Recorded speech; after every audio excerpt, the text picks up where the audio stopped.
Alright, how you guys doing today? Today I've decided to do a review of the movie Captain Fantastic.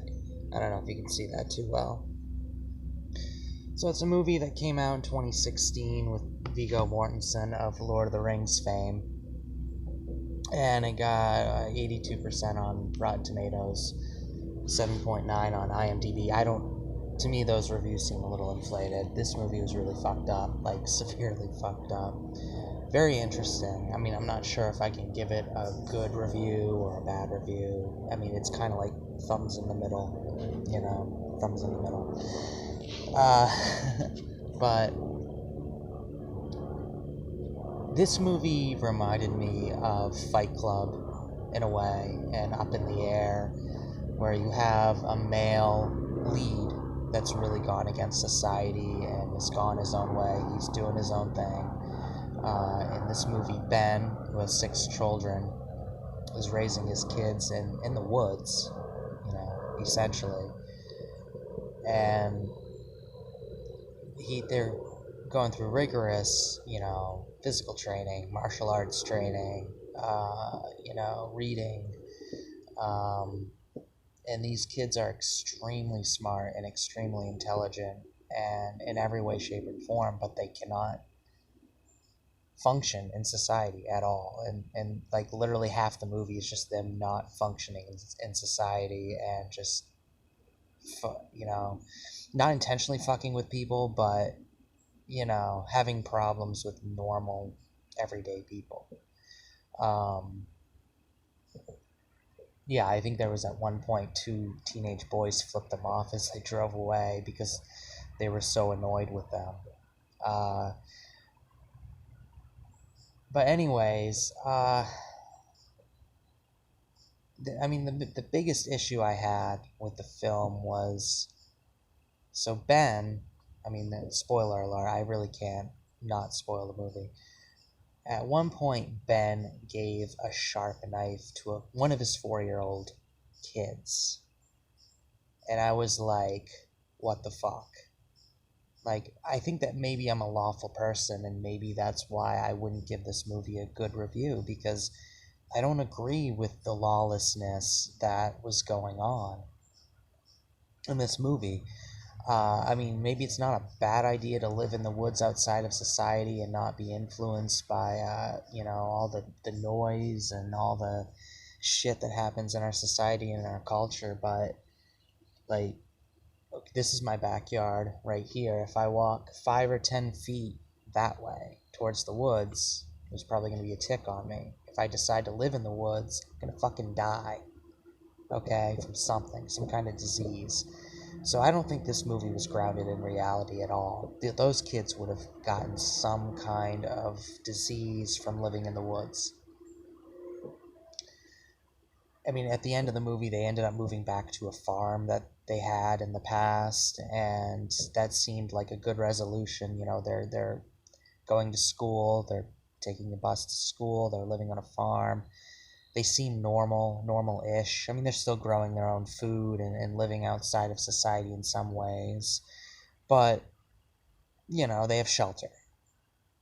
Like, and I guess they had shelter when they were living in the woods, but it was very, very basic. Everything was just very minimalistic. They were living an extremely minimalistic lifestyle. I don't necessarily have a problem with a minimalistic lifestyle, but, like, they were stealing food because, and poaching, like, crazy. Like, they broke every fucking law in this movie. The whole thing.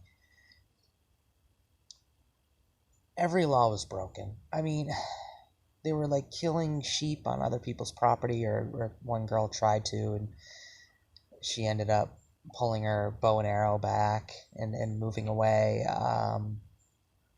Trying to think of what else happened. Yeah, there was the grocery store where Ben, or played by Viggo Mortensen, faked a cardiac episode so his children could steal $100 to $200 worth of food. They pretended to be Christians in order to get out of going to school. I mean, they did everything. They did everything. They broke every law, every everything. I mean, and Ben, as far as I was concerned, I agreed that he should have had his kids taken away from him. He was not a responsible parent. He gave a knife to a 4-year-old. I mean, giving a knife to a teenager was bad enough, but I mean, a 4-year-old, that just blew me away. Blew me out of the water. Well, spoiler alert, and long story short, the kids were taken away from Ben. Their rich grandparents took custody, but then they escaped and they went back to Ben. It just felt like Stockholm Syndrome, like to the extreme, which is like part of the reason why I'm not really can't give this movie a thumbs up. Like you're showing me Stockholm Syndrome of 6 kids. I mean, I'm not going to say that they didn't have a logical reason, to go back to their father. Their father was doing a good job of raising them. There's no question about it. They were extremely intelligent. They had the Bill of Rights memorized. I mean, they were incredibly strong and incredibly good shape. I mean, at one point, Ben said they had the cardiovascular health of elite athletes because they were running up mountains. I mean, and I think that the movie kind of showed us how fucked up our current society is, that we're weak and fucking stupid as fuck. Like, we're so fucking weak and stupid from all the things that we have. Uh, and how many of us would be inclined to run up a mountain right now, or anything, or even take a jog? I mean, the most people will do for exercise is like, if they play sports, maybe. I don't know. But they won't really exercise on their own. And if they go to the gym, it's all controlled. Like, there's no sense of survival. Like, you have to go, walk this distance in order to get back home, or you're going to fucking freeze to death. There's no pressure. So, if there's no pressure, there's no real motivation. I don't know. I think that's what I took away from it. The movie was really showing us how fucked up our society was. It did a great job. And for that, it could get a thumbs up.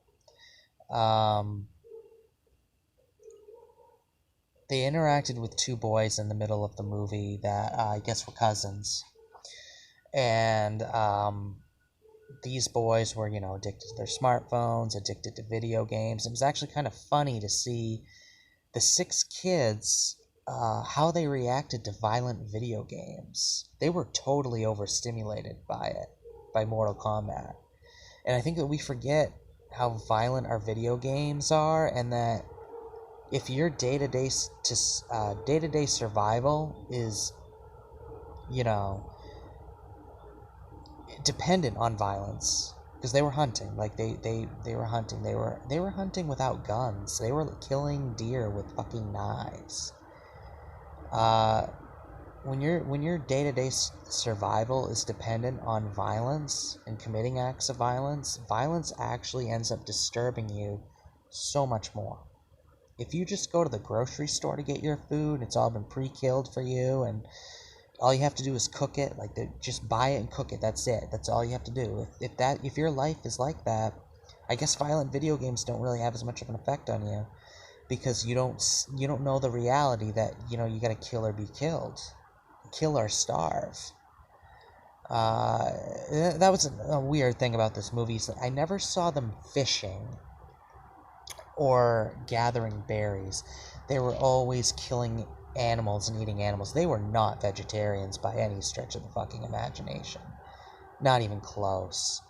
They were... Nope. They were eating animals almost exclusively. I mean, I guess they stole a bunch of groceries and, they knew how to cook, but they were eating animals, no fishing, no berries, no nothing that you would think that people would do when they were living in the woods. It was really Hollywoodized, and it felt like that very first scene, where Bodovan, I think his name was, that the oldest kid, he killed a deer with his bare hands with a knife, like just slit its throat. Like, that's the very first scene in the movie. He's wearing total body paint, totally camouflaged. Alright, I guess there's a little pause in the video because of file size. Anyway, so he kills a deer with a knife. And it's like they didn't even use guns. But that was your first scene. It was an Avatar moment because like right after that, his dad says, "You're a man now," and he was like 17-year-old, supposed to be high school senior, but being homeschooled, so who knows what grade he was in.